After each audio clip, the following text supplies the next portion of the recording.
choose some good values. It's of course it's going to be reflecting your personal values, and I'm not saying that you can kind of divorce that, but at least should try to find whatever it is you value that is not just about you, but it's actually worth optimizing on for a culture. That is a clip from today's guest and fellow Norwegian, Sondre Rasch. He's the co-founder and CEO of SafetyWing, a company that's building a global social safety net for remote workers and nomads through their health insurance products. And I thought this was a hugely important episode because when it comes right down to it, remote work, travel, there are a lot of issues when you start roaming around the world and you're not based in your home country. You want to be covered medically. And perhaps if you are running an organization, you want to make sure those that work with you are covered, medically speaking, dental, all that stuff. And these are the logistics that absolutely need to be figured out. I think that's one of the first questions a lot of people have when they're looking to make a transition to travel.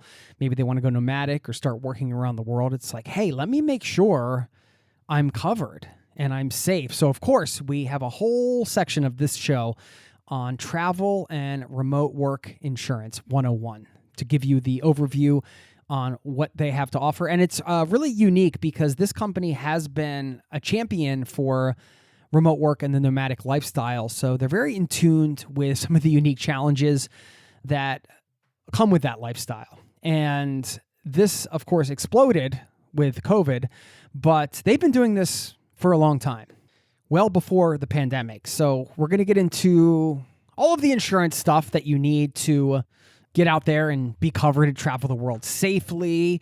We get into leadership. Sondre shares his approach to leadership as a CEO, leading this charge in the nomad and remote work space. How and why focusing on a greater mission can give you purpose and help you through some of those difficult times. The importance of defining a mission and values, not only for an organization that you might run, but for yourself. Why that's so important. A powerful quote that he always goes back to and revisits when he's feeling stuck.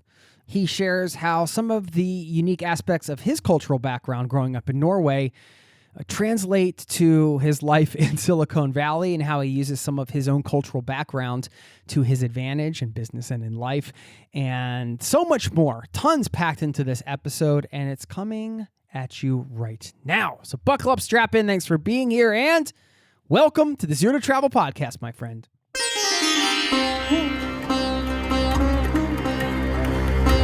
You're listening to the Zero to Travel podcast, where we explore exciting travel-based work, lifestyle, and business opportunities, helping you to achieve your wildest travel dreams. And now your host, world wanderer and travel junkie, Jason Moore.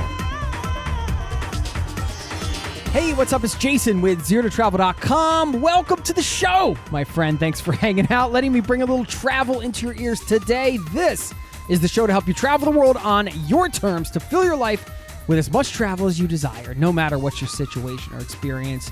You heard at the top many of the subjects we're covering today, the essentials around insurance when it comes to traveling, but much more than that.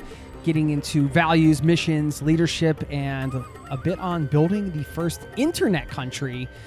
A very fascinating project that Sondre has been tied into for a while. And I really enjoyed just exploring some of the challenges around where remote work is going and what they are actively doing to be part of the solution. And somebody has to do it, right? If we want things to work and we want to be able to roam, we need to have coverage insurance-wise. And more than that, this idea of this social safety net, and living in Norway myself and seeing how much of a benefit that is. This actually comes up in the interview a bit.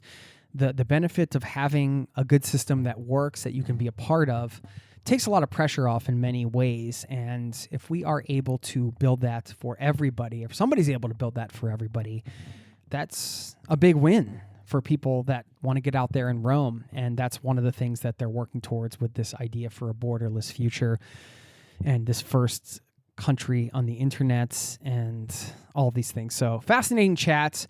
Stick around on the back end. I'm going to share a quote and a shout out to somebody in this community who is doing a very cool thing this summer in my neck of the woods, and I am very excited for them, and I love to share wins from the community, so stick around for that. I do want to mention one last thing. I do have an affiliate link with SafetyWing. I am an ambassador for them, so if you go to zerototravel.com/SafetyWing, you'll land on a page where you can see some of their products, and if you go through that link, you'll also be supporting the show. So thank you. And I want to thank SafetyWing for supporting today's show. I didn't want to have them on and just tell you a little bit about them in 60 seconds. I thought this deserves a deep dive on these insurance products and some of this other stuff, because there's way too much to unpack when it comes to remote work and being a nomad and doing it in a way that's smart, and also in a way that we can build a future where people can roam and they can be supported and they can have that social safety net and all of these issues, the deep topics. So we got a full podcast with them. So I'm very fortunate to have him back on the show. Let's get into it, and I will see you on the other side, my friend.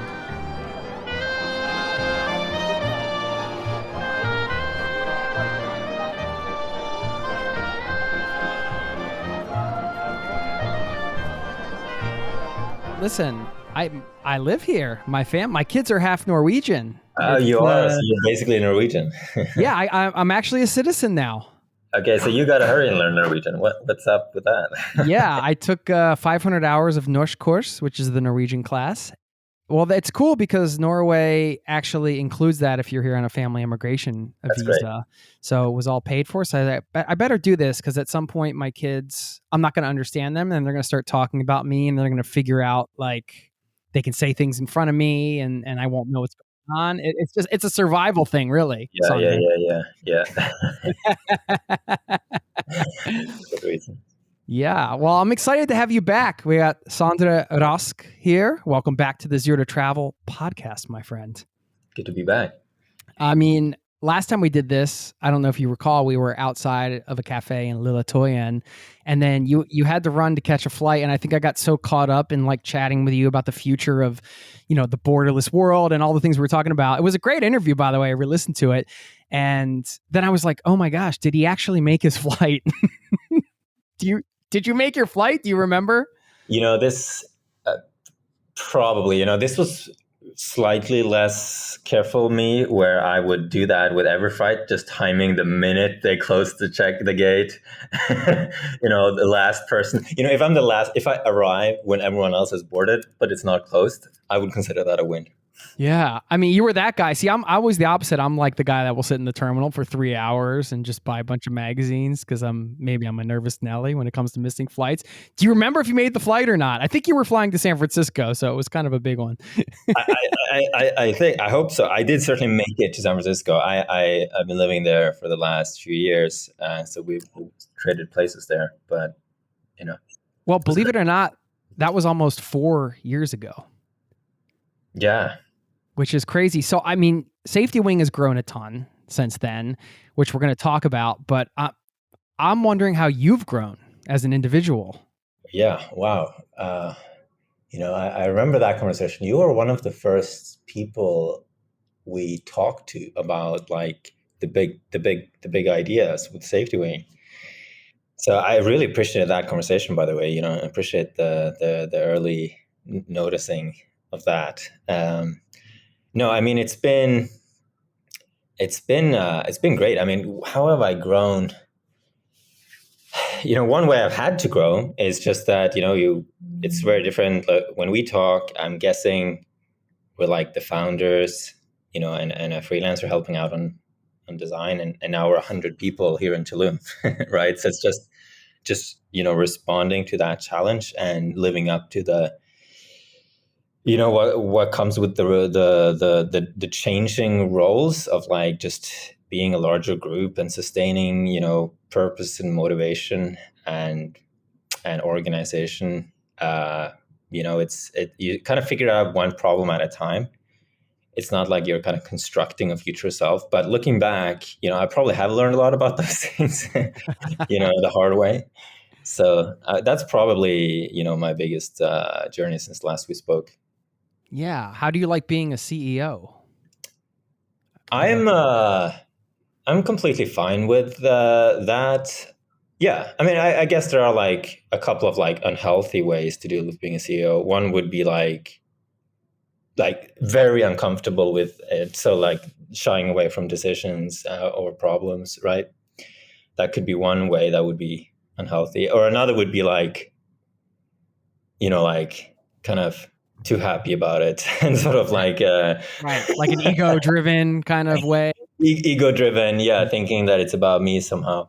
And um and I think steering past those two kind of like major traps doesn't mean that there's not a learning curve, but I think my approach to being a CEO is that I am, well, it's like I'm trying to, you're exactly right. The key thing is the opposite of ego. It's like to identify sort of with the collective, and like you are sort of like almost like a side part. Like me as a person doesn't matter. And then it's like fulfilling the obligations of the role, which is, it's there are just a couple of tasks that come with that, and sort of trying to figure out what that is, that broadly boil down to creating this zeitgeist, mission, vision, values, goals thing, and talking about that internally and externally, like I'm doing now. And another part of the role is ensuring that we succeed, which is to like pay attention to what's not working or falling apart, and then just intervening to try to fix that. And that's like in a whole ecosystem of problems. So I'm always dealing with the worst problems in the company. But that I don't mind that, because I'm a fairly positive person. Like I just have like some, fortunate things with my personality that I find is really useful here. But yeah, so I don't have that much negative emotion, and I also very positive outlook on everything.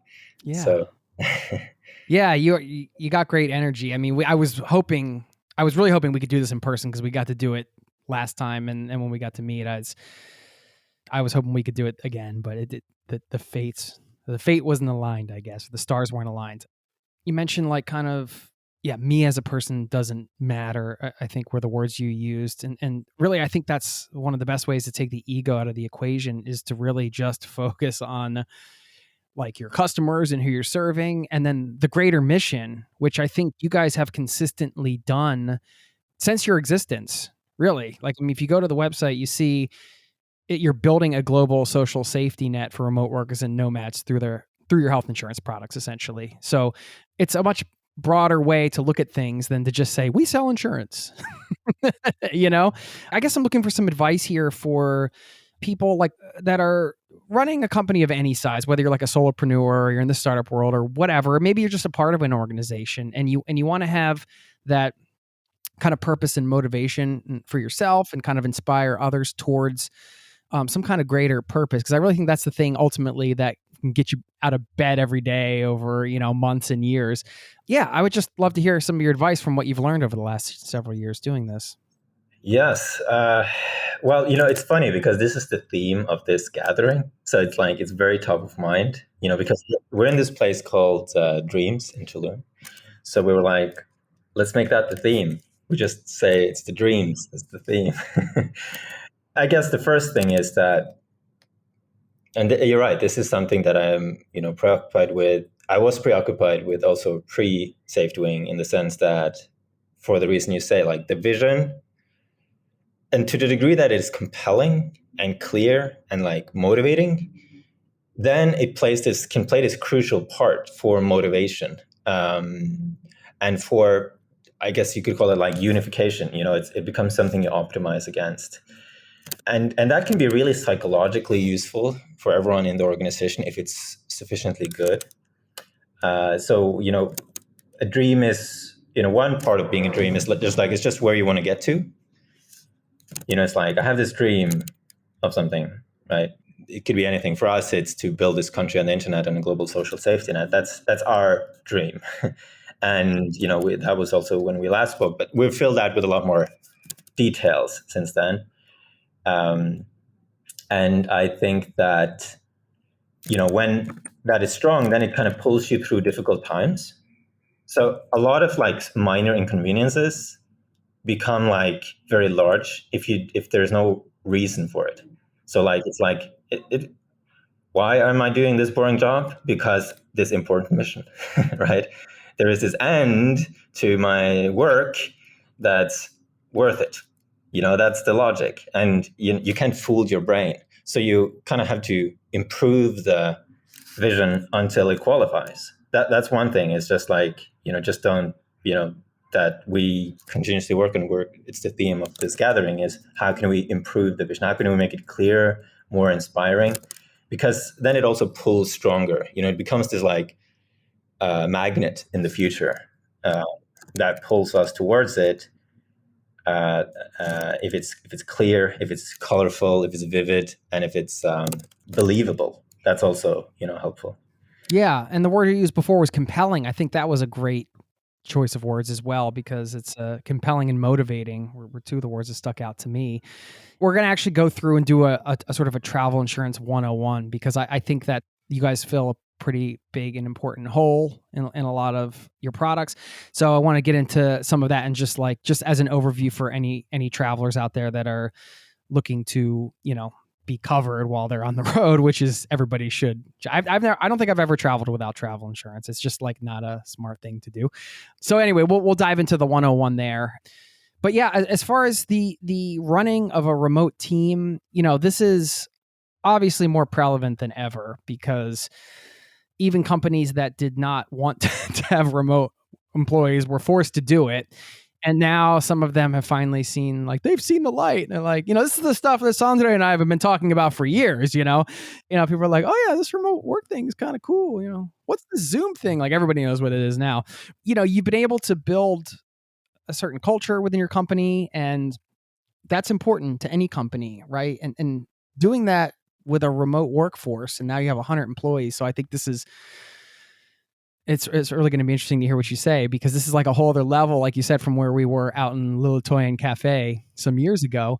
How do you build a culture like that and maintain it? I had another company before called Superside, which is still doing really well. It's run by Frederick, my co-founder, who's also in Oslo, by the way. Oh. Yeah. Are you still in Oslo? Yeah. Yeah. Good. Same place, like Twain? Yeah. Yeah. Well, I'm in Ammerud now. I don't know if you know where that is. It's a little bit outside of the city, but.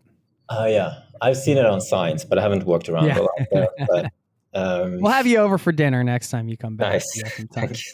Looking forward to it. So, okay. So I did learn, when I was early in my career, I sort of read that values thing as it just sort as corporate BS. And so I didn't do it.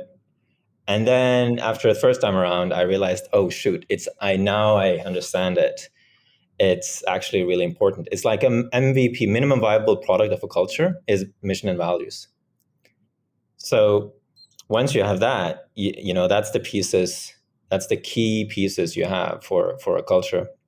And so I spent a lot of time thinking about that. And you can't just put anything. I think this is also what I see a lot of startups do, is that they hear that it's important and then they just wing it. They just come up with something they like. But the values, you're supposed to like optimize on them in every context, in every like job for the duration of the company.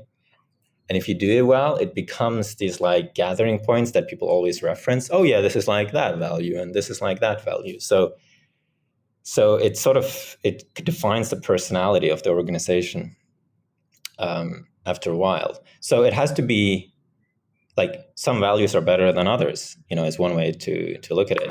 And what we were trying to find was, what I was trying to find was what's always true and good. And we wrote, one early article, which we still use to this day, which is just called How to Treat Each Other in SafetyWing. And that had like 3 things that I had meditated on for a while and thought, okay, this is always true. And it's important in a culture. And one was people make mistakes, and that's okay. And then the second was improvements are always possible. And the third was all problems are solvable. And of course, different culture will have different values, but that was like, some of those we had in the beginning, and that has really shaped the company over time. So like when I look at the team today, this is really noticeable. Like it's a very nice place to work because of we from the beginning had this like thing that making mistakes is okay because it's necessary to be creative. Like if and also this kind of optimism built in, where we kind of approach problems with this, not naivety, but like yeah, let's give it a go, and that. So yeah, so that was our little personal journey there. So okay, so that's point one, is like you choose some good values. It's and of course it's going to be reflecting your personal values, and I'm not saying that you can kind of divorce that, but at least should try to find whatever it is you value that is not just about you, but it's actually worth optimizing on for a culture. And then, the other part is, we built this whole mythology around it. That's, we have these birds on the website. This is now, it's like all the words in the company are these like birds words. Everyone in the company, when they join, they like choose a bird, and then this illustrator draws a version of them as a bird. And that's their avatar in the company. And it's like on their business card. It's hilarious. A lot of this stuff we just did for fun. We didn't think, oh, we're going to make a culture.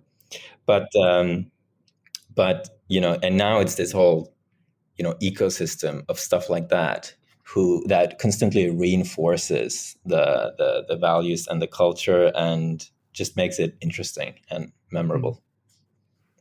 Yeah, I mean, it's important to keep the fun around too, right? Yeah. I mean, I don't think it's a bad thing that values for a company also translate as a good personal values as well. You mentioned the first one kind of being around making mistakes. How do you approach failure just as an individual?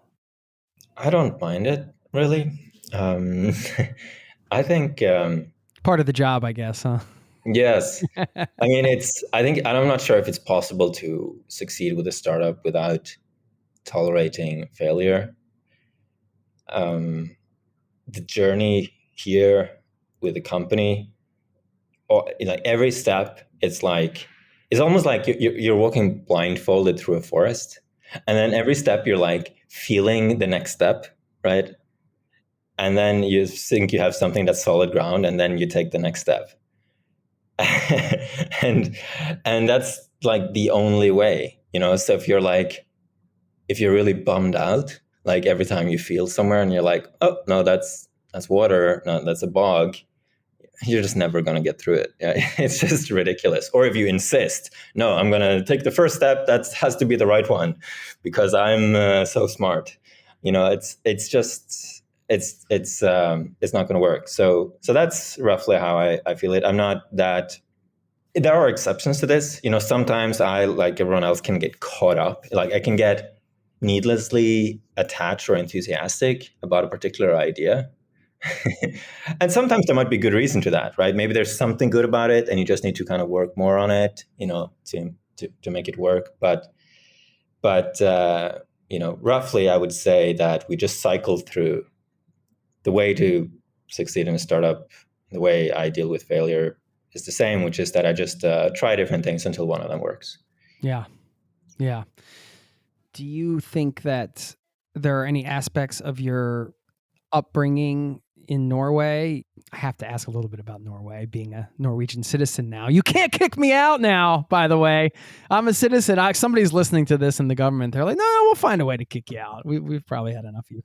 From that cultural background, is there anything that you've noticed that you think maybe gives you an advantage being in, Silicon Valley and all the stuff, kind of in the startup world, that doesn't mean nobody else brings it to the table, but there is something unique when you come from a culture and then translate it to another culture? Mm-hmm. Yes, there are several things. One I really have had a lot of benefit from in the early days is that there is this Norwegian culture for using simple words. which goes back a bit. There is this old play everyone reads in, I think it's it's probably middle school, called Erasmus Montanus.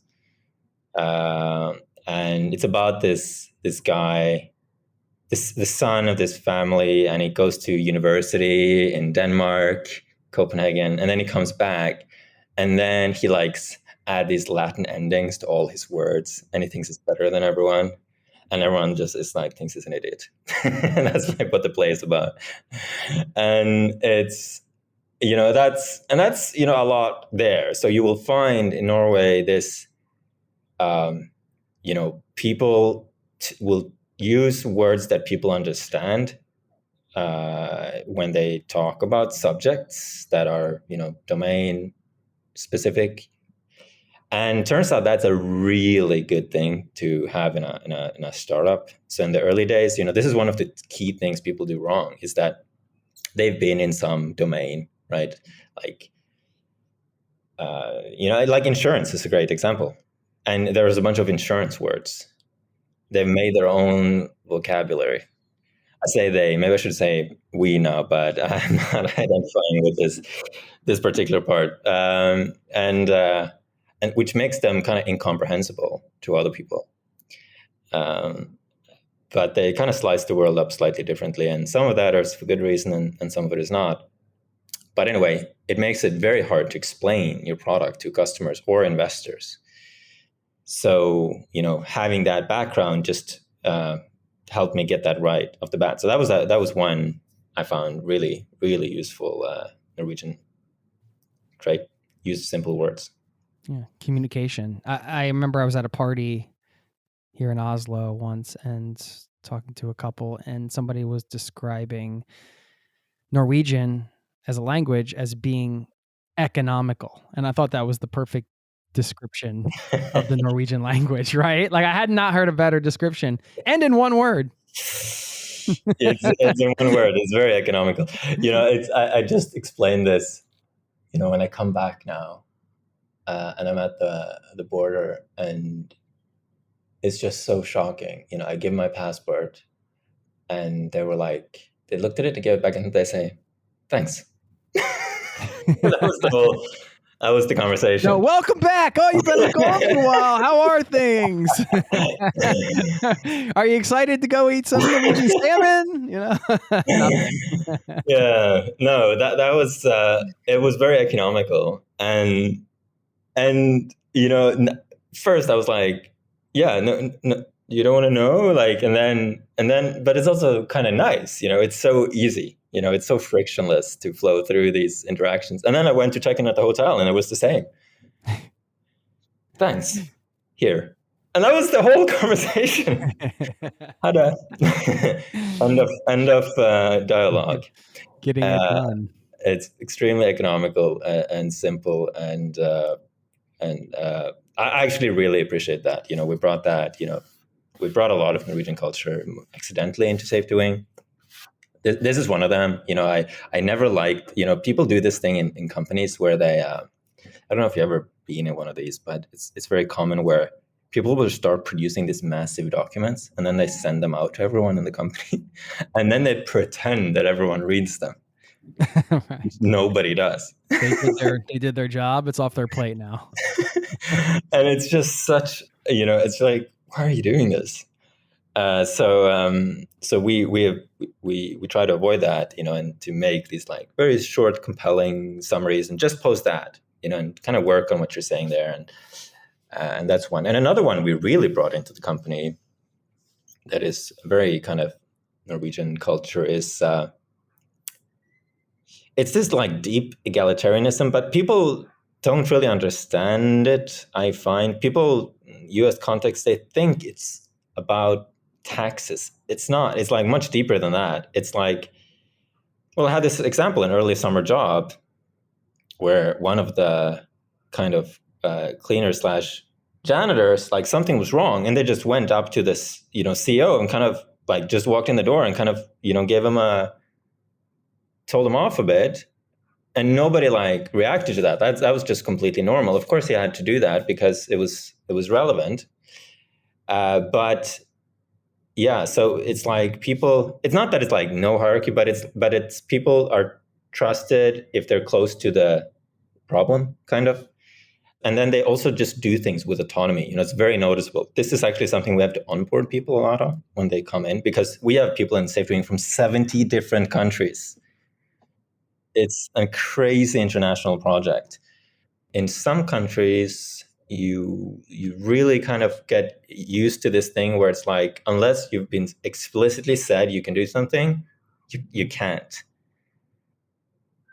While in Norway, it's more like, you have this job, and yes, there are these rules, but also use your judgment, of course, right? Also take responsibility to make sure it works as intended, of course. But these things are just taken for granted. It's not said explicitly. But because we are, from 70 different countries, we have to really work this into the onboarding and reiterate it over and over again, because it is different from how certain other corporate cultures work. Yeah, I mean, it's a global economy now, right? I mean, you can work with people from all over the world. So it's interesting and fascinating for me because I have not worked in Norway in a Norwegian organization. So I have not had that experience because I'm still working with people back in the States. So how is your vision for the borderless future coming along? I would say pretty good. We roughly have the same vision we had when we first, I think. I'm curious. I'm going to go back, and I wish I re-listened to it before this conversation. I'm going to go back right after to hear how I talk about it then, since this was so early. We roughly more or less think we were correct, and that what we think is bound to happen will happen, and that now we will probably explain it like the internet and remote work is changing the kind of the constraints of the world we live in. A lot of infrastructures become obsolete, like for nomads and remote teams, and then has to be rebuilt in this digital global way, and that includes some of the things that countries does. So we're still aiming to complete, the main goal of SafetyWing is to complete the global social safety net. So we're making these products one by one, the health insurance, the retirement we're launching later this year, the disability, income protection. And then once we do all of those projects and understand those really well, then we're going to sew it together as a membership. Like, I hope we can get to the point where it's like 10% of your income for all of the things, because that's what it is in Norway. That was our initial idea. That would be a very simple product. Yeah, you're creating your own governmental system kind of under your umbrella. Got it. Exactly. That's where we want to get to. And but that works equally well and is available for anyone in the world. Right. So that's the key one. And then we have this parallel track, country on the internet, which is we were originally thinking, let's first complete the social safety net. And then we thought, this is probably the beginning of the first country on the internet, because such a big part of every country's budget is the social safety net. So that was how we thought about it in the beginning. When COVID happened, one of the things we changed was that we started working on the country on the internet sooner. And we started that with a project called Plumia. So it's a nonprofit, but it's associated with SafetyWing, and we fund it. And there's 1,000 volunteers there. It's run by this person called Lauren Razavi, who's supremely interesting, by the way. Definitely worth, if you want to double click, go deep on that one, you actually might want to talk. Lauren is very interesting. She talked to the UN a couple of weeks ago about Nomad visas. Yeah, Nomad visas, by the way, is one of those things that was a prediction of ours that has totally come true. Oh yeah. It's huge now. It isn't it interesting to see countries marketing themselves to people please come here. It used to be they won't let you in. Now they're please. Yes.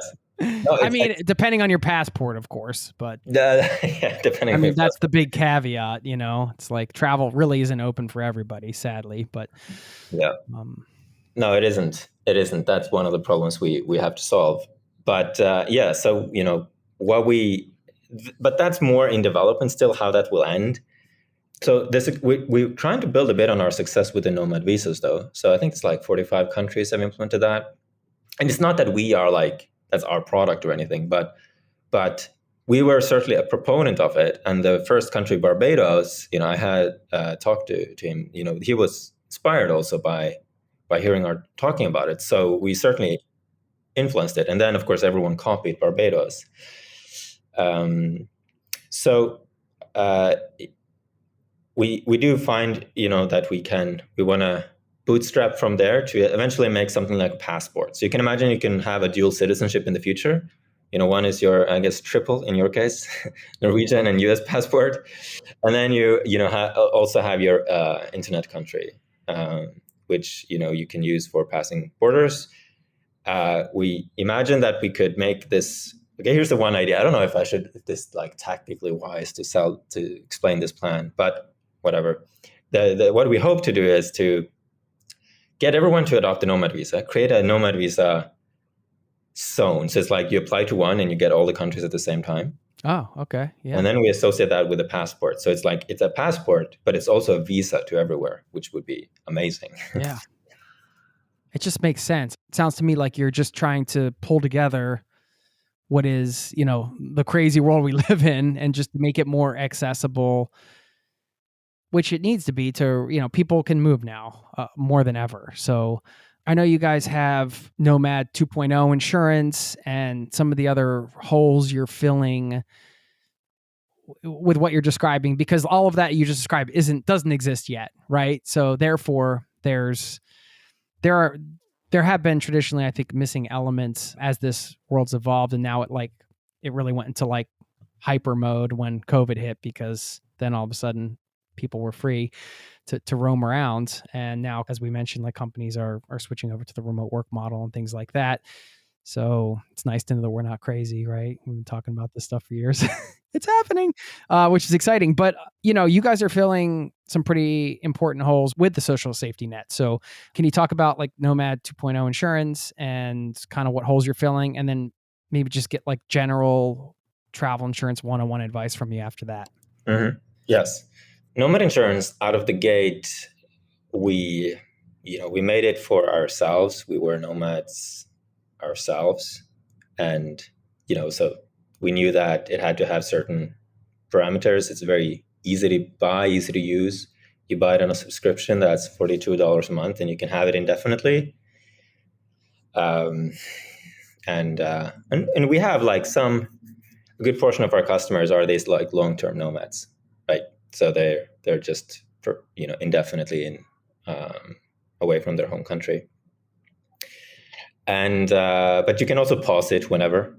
So you can kind of take it month to month or buy it for a specific period of time if you need that. For some countries, you need that, especially now, to to get the visa, you need to show that you have it. And then you need to buy it for a period of time. And what it covers, medical travel stuff, what you would expect. It covers a lot more medical than other travel insurances. This is something a lot of people don't know, but there are many travel insurances are so light on the medical stuff that is like barely covered. Very often it will be like minimally this, and then there's a very long list of exceptions. And then they say, and all of that, all we do is really fly you home. So you can, where you have insurance. So it's not, you can't rely on that as like your thing. But with Nomad insurance, you can. So it's basically like a lightweight health insurance that, covers everything. And there's a $250 yearly deductible. So it's like that. It's kind of like you pay up to that yourself on a total over a year. So it's like if you do one small thing at the beginning of the year and then a bigger one later, still just $250. And then it also covers up to $250,000 per year in medical expenses, which it's possible to get over that, but we haven't had that case yet. So that's roughly it. And then you just know that, if your luggage is lost or things are stolen, or you have to go to the hospital, injury, disease, then, you're not broke, and or you don't have to make the choice of whether to be broke or ill.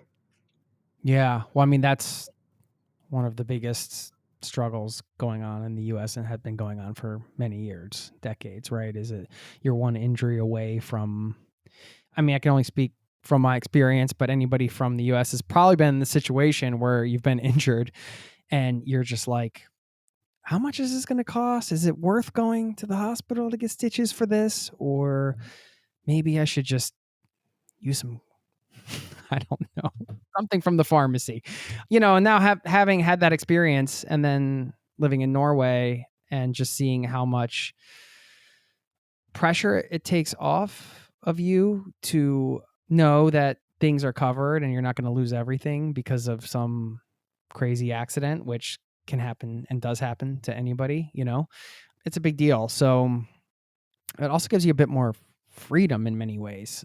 It's not like I don't have to get a part-time job to get my health insurance, Well, I guess I'm bringing that up because that would be a big question for me and for what you guys do and just travel insurance in general. I'm a little bit out of the blue because I've been living out of the country for so many years, but I know there are some certain qualifications or certain things you have to fulfill to be covered back in the US, since we have a large majority of listeners from the US and all over the world. But how does that work? Like, are you covered in your home country when you go back? I mean, that's like an any country question. And then for the US specifically, how does that work? Does like having your insurance fulfill the requirements the government needs? Yeah, so you can go on Nomad insurance. You can go home for for 30 days, right? So it's made for nomads, which means this was a key thing when we added it because we knew ourselves as a customer would go home sometimes, and that would be difficult. So you cover for up to 30 days when you go back, except if you go to the US where it's 15 days. That's a local regulatory thing. And so you don't have to get a separate insurance for short trips home. If it's more than that, though, Nomad insurance as it is today does not cover home country. And this is something we do want to change in the future. And we have actually, we developed our second product, Remote Health, which has taken off, exploded. Yeah, talk about that. Yeah. So Remote Health. So when we first launched Nomad insurance, we were trying to build a global health insurance. Like we were, imagine just Nomad insurance, but it also covers home country. That was what we were trying to build. And then we just hit these regulatory barriers at the end of it. And we're like, okay, let's just, we just have to make that separately. We learned late in the process that wasn't able. So we started working on that like the week after, we launched Nomad insurance. We started working on, let's make a global health insurance. And that became Remote Health, and we launched that in 2020. And Remote Health, there's two big differences: home country coverage and pre-existing conditions. So the way it works for Nomad insurance is pre-existing conditions is not covered. So if you're on some ongoing treatment program, and then you buy Nomad insurance, but that also allows us not to ask about anything, right? You just sign up. Which means it takes like 2 minutes. But for Remote Health, it is covered pre-existing conditions, which increases the price. And then it's a global health insurance. So, you could buy it if you're in Argentina and you live from Argentina, you could buy it and just be on it, just like a normal health insurance in Argentina. But if you're abroad, it's also works there. So, and at the same time, we also open up this possibility for companies. This was something we kept getting asked over and over again in the beginning, was that companies would reach out and say, I want to buy this Nomad insurance, but for our employees. And we didn't have a way. So we eventually built that at the same time in 2020. And the timing on this was very fortunate. So this was March 3rd, 2020. And we had this launch event in San Francisco. And we were like, 10 years, most companies are going to be remote. And then the next weekend, everyone was remote. It actually happened, like exactly like that was how it happened. People were not able to fly home. This is just as the kind of lockdowns, and the border closures rolled out at the beginning of COVID. So anyway, so that product is just taken off and sort of growing 10x year over year. And we're still That's for individuals and for companies that want to purchase for their employees, right? Correct. Yes. Okay. Great. And can we think of Nomad insurance more as like traditional travel insurance, whereas remote health is more of the traditional, like you said, global health coverage? So I think that is fair. Although it's not as big a difference as you would think. But yes, for categorizing, I would say yes. Nomad insurance is like travel insurance that you can have forever. But and remote health is just a traditional health insurance that would work like you think. cool. Is it flexible, and that, you know, for the spontaneous travelers out there that are all of a sudden like, oh, you know, I can't get enough of Italy. I'm going to stay here for another 3 months, or, you know, they meet somebody and they fly off to another country or whatever. You know, we never know where we're going sometimes as travelers. Can you adjust the policies pretty easily and kind of extend things, or like, you know, even get it from abroad and things like that? How does that all work? It's both of them are just like continuous subscriptions. Pay monthly. You don't even have to say where you are. It's just active globally. You do say it, but that's only so that if you request like documentation, but you actually don't have to. So if you just do that, you don't even have to update us. And the way it works is the same in every country, which also incidentally is how, you know, private health insurance works in every country, which is that, you know, you log in, you have a website, there's like your info. The simplest way to use it is that you call the number on the card, and they're like, you know, and they can help you. That's 24/7, and they will direct you to hospital, and then the hospital bills us directly. So, you know, that's sort of it as far as using it. And that's the same in Italy as in anywhere else. Are there any circumstances where you advise people not to get insurance? Like, you know, I have a friend who, for example, lives in Mexico, and he's like, well, it's just cheaper to pay out of pocket here. And I can relate to this person, but, you know, insurance covers those things that you haven't experienced yet. It's like the summary. I just had, you know, someone on the team who accidentally hadn't activated their Nomad insurance. It's included, but they have to kind of activate it themselves. And he came down here and he went to the hospital, and it was like $1,700. That was here in Mexico. It's just been here a couple of days for the team gathering. I also had this experience, you know, I'm like this person, very risk-willing person. My plan was semi that, and I was like, if it's more than that, I'm just going to fly home. And then I had the experience, and that was in the US. Okay, so to be fair, but this is actually true everywhere, which is that when that happened, it was like a chest pain incident. And then I realized, like, what a stupid plan. I obviously can't fly home now. Like, I have a medical emergency. And you know, so obviously you're getting the insurance. Yes, it would cover, you know, the odd doctor visit, right? And you're completely right. The expected, you know, odd doctor visit, it's nice to have that covered, but that's not like the thing, you know, the thing that makes you go, you know, broke or in medical problems is I should be seeking, you know, hospital care for this. And even in Mexico, that's get real expensive real fast when you're in a hospital. So no, I would say he definitely should get it. But he just hasn't had anything go wrong with him yet. But over the course of a lifetime, something goes wrong. It's like nobody goes through their life and like nothing happens. You're fine until you die, like in old age. That's not how life plays itself out. So it's predictable. You just don't know when it's going to come. Yeah, that always drives me crazy, especially with my kids, because like they get hurt, and I'm like, well, they were probably due because they haven't been hurt in a while, but I don't ever want them to get hurt.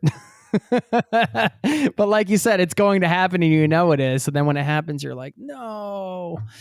But yeah, to your point, yeah, you don't want to be trying to get on the plane home when it's happening. You're just like, well, what about dental? Is that something that you guys or anybody in your industry is like looking to cover? Is that just like a totally separate kind of thing? Because when you're a nomad or you're living, you know, you could be living abroad for 3, 4, 5 years. Might need to get some cavities filled and things like that. Mm-hmm. So the Nomad insurance covers what's called emergency dental. So that's different from the ones when you do the checkups. So remote health does have this dental add-on. It kind of varies how much it is, but it's like $10-ish a month or something. But that's the checkups. Nomad insurance does not cover that, which means that in a lot of cases, Nomad insurance does not cover dental.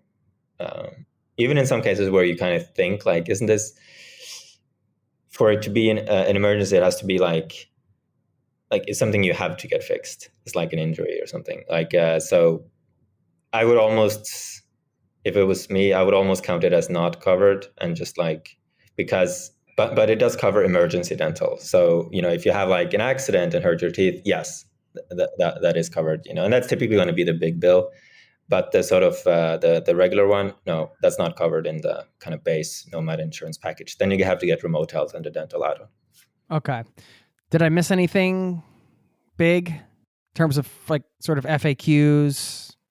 FAQs, can you buy it when you're abroad?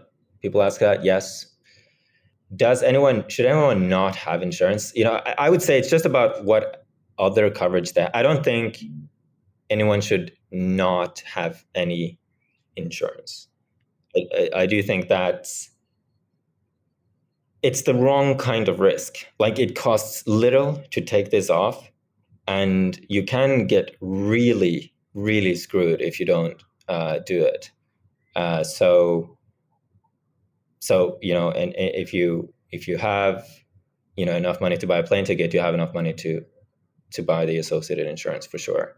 So does that seem like, I don't know if that sounds like disingenuous, where I can't think of someone who shouldn't have it. Well, I think I understand what you're saying, because an example is certain credit cards in the US cover rental car insurance, right? So I'm not going to pay for the rental car insurance because I know my credit card covers me. So it's about doing your own due diligence and seeing if you're covered already, then you might not need insurance. So what you're saying is, if you're covered already and you have insurance, great, you're good to go. Yeah. But if you're not covered, get some insurance. Right. Exactly. That's it. Is that what you mean? I feel like, yeah. Okay, exactly. Cool. Couple more things, and I know you got like 100 people to entertain and hang out with, so I don't want to keep you on the computer here. Well, I mean, you're in Mexico, you're in Tulum. It's I guess kind of known as a digital nomad hotspot right now, as much as I hate the word hotspot in some ways. This is your world, right? I mean, where in the world do you kind of like to go? What are some of the places that you see as really nice places to spend some good quality time and to work from? Yes. No, it is a hotspot, or a more attractive word. Like on the trip down here, meet this supremely interesting person who is just gotten herself a remote job, so excited, heading on the nomad journey. And that's the nice thing about Tulum, Playa del Carmen, is that the density is so high, so that random people are likely nomads, and that's really nice. And I think you have the same in Bali and certain places in Bali. Places I love, I do actually love Tulum still. There is some growing pains here, but I still love it.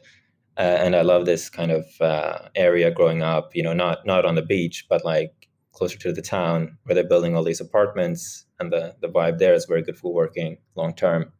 I've had a couple of stints here. So I do love Tulum. Other places I love, I do... one that is not a nomad place at all, but I just really liked, is this, it's such a cliche, but it is genuinely nice, like kind of Tuscany region in the middle of Italy. It's really nice for like a downtime period. I really enjoy it. I've been hoping this autumn to go there for like 3 to 6 months, see if we can rent like one of those stone houses and invite people there. That's a little dream right there. Yeah, there you go. Well, now they have those €1 houses in Italy. I'm always looking at those. Like, that could be cool to buy one of those and make it like a little nomad co-living village place or something. Oh my gosh. I mean, this is one of the things I love the most about our current time, is the possibility of that. I've been thinking about that for so long. We are looking at, potentially finding, one of those buildings like that. make like a SafetyWing castle / nomad village. And we just have to see if we can find a way to make sense. But I love that idea that because people can move around, you can make these new towns and villages. And I love those projects popping up with the remote work villages and stuff. And I just want to see that kind of like flower into like such like a variety, so I can go to these like different towns that have like different vibes and they specialize. And I love that future. I'm so looking forward to it. So I hope people hurry and start these kind of things. Well, listen, Sondre, I know your employees are probably pretty busy doing a bunch of things, keeping the company running. So if you need somebody to go scout those locations for you over here in Europe, I mean, just throwing it out there, No, let's definitely go. You're like, no, I'm going to be the one scouting those locations, buddy. Back off. That's awesome. Well, I appreciate that we just got the time to sit down and do this again. And it's just been really interesting to hear how things have evolved, like I said, almost 4 years ago that we recorded originally, and how much you guys have grown, and then, how much the world has changed. It's just crazy to think back. So I have no idea where things are going in the future. Well, I guess it would be my last question. Where do you think remote work and digital nomad movement's going in the future? Yes. Well, I know, but I thought back then, remote work, everything that can be remote will be remote. The world is already actually a global labor market. It's just that people don't fully realize it yet. That opens up the possibility for everyone to be location independent and live where they want to. And where they want to is going to depend on their preferences. That might be, to travel, if that's the time in their life a lot. It might be the mountains, it might be the sea, it might be just a different city than the one that they're in.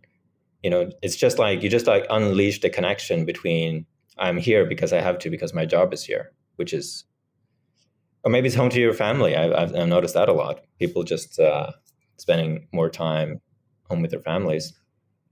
So that is the future. And then, and I do think there is this potentially utopian outcome here, where we build these value-based countries on the internet, and people are given the equal opportunity and freedom to take advantage of that, both in terms of freedom of movement and access to the social safety net, and that with that, a lot of, at least one source of division will kind of gradually cease. Which is, of course, the sort of nation-state division and conflict. I do think that the nation-state will continue to exist, but it will be like when you went from city-states to nation-states in the 1600s. You will still have city-states. They just don't matter that much, right? You still have city governments. So I think that's the future we're going into, and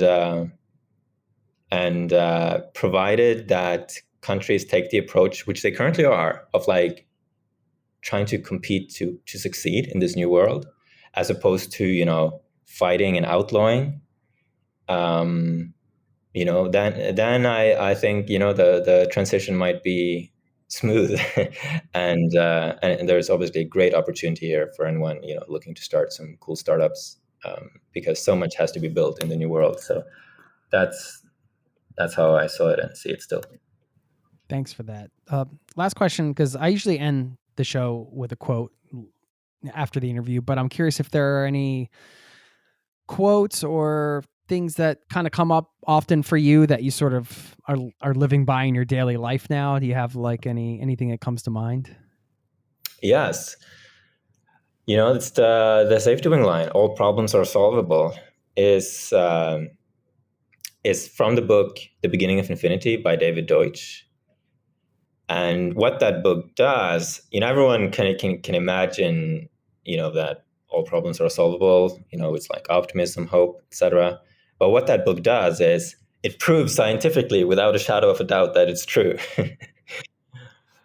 which I found very compelling.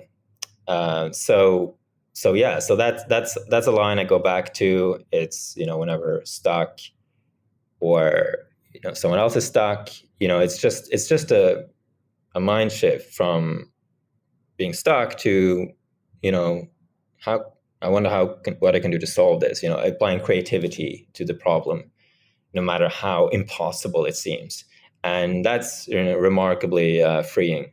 So I go back to that daily.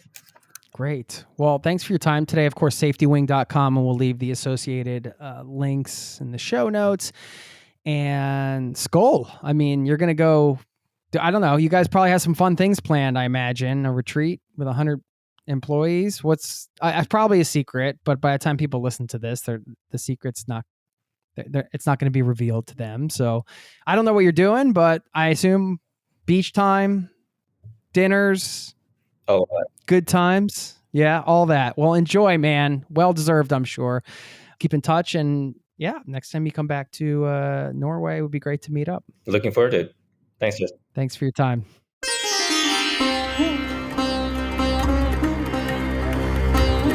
There you have it. Thank you very much to Sondre taking his time to chat while he was at his retreat down in Mexico. Had no idea he was going to be there when we scheduled this, but very cool. And as I mentioned at the top, if you do want to check out their stuff, you want to support the show, feel free to go through that affiliate link in the show notes that I have and see what they got. What they're building is really cool and actually ties in with the quote I'm going to share with you in a moment. First, I do want to give a shout out to Christy down in Austin, Texas. Love the town, love the tacos, love the music. I know music doesn't start with a T. I can say I love the tunes. There we go. I love the tunes, the tacos, the town. You get what I'm saying. I like alliteration. Sorry. Anyway, Christy wrote me an email and she said, well, I'll just read you a snippet. She said, we will be visiting Europe this summer. Me, my husband, and our 5 kids. Wow. I can't imagine that, traveling with 5 kids. I can't wait to hear how this goes. She said, this is going to include several train rides. After listening to your recent podcast around trains, I took many sleeper trains around Russia as a 19-year-old and loved it. So I can't wait to take my kids on some train adventures. And that is super cool. I love that you get to share that with your family, something you were passionate about. Isn't it funny how I feel like sometimes, well, depending, really at any age, right? We've all been children before. Even if you're listening to this and you're, say, 19 right now, you might think about some things that you did when you were a kid that you just love. And I feel like some of these things that we do as young people, whether we're talking about 10, 12, or 19 or whatever the case is, when we're young, it's just kind of what we're naturally attracted to. And I feel like we come back to those things eventually. Christy had these fond memories from her trip when she was 19. She wants to share that with other people. That's the beauty of it, right? The beauty of travel and getting to share it with a spouse, a partner, your children, whatever. When somebody travels to visit you and you get to give them an experience, always such a rewarding feeling. And those times are great when you get to share something you love with somebody else, a movie, whatever. So maybe that'll be the challenge for the day. Go share something you love with somebody else and enjoy it together. So congrats to Christy and her family. Hope we cross paths at some point. And let's now leave you with a quote. This one is from Albert Einstein. He was no dummy. He said, we cannot solve our problems with the same level of thinking that created them. I love that quote. And you can see that in these unique solutions that come up in the world today. It's a different level of thinking, and we need that. We cannot solve our problems with the same level of thinking that created them. That inspires me to create a different level of thinking. How am I going to do that? I don't know. I'm going to go ponder it now. Hope you have a wonderful day, and thanks for your time today, and I'll see you next time. Peace and love. This podcast has been brought to you by ZeroToTravel.com. Ideas and advice to make your travel dreams a reality.